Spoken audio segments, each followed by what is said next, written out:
So I want to raise funds for scholarships for schools and universities. As you know, in Dubai, most of the schools and universities are private, and it gets expensive for students and parents to pay the fees. So my plan is to make the world's largest coin sculpture. And to make the world's largest coin sculpture, I'm going to use 1 dirham coin, and I'm going to approach various schools and universities to raise money.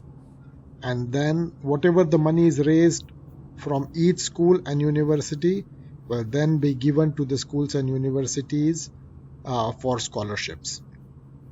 I will also generate revenue from other places, and whatever money is collected will then be given to the schools and universities that are part of this campaign.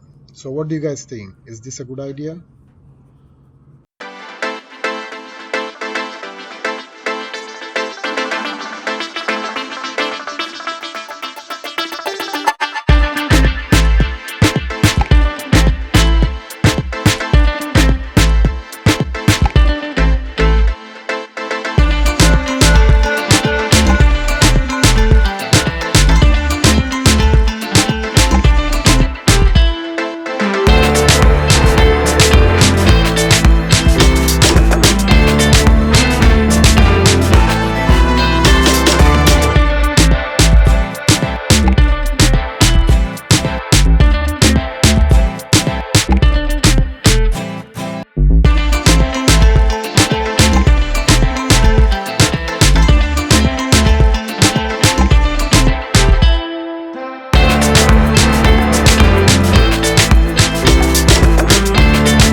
Thank you for watching. You just helped someone get free education. I'm on a mission to provide free education through my channel.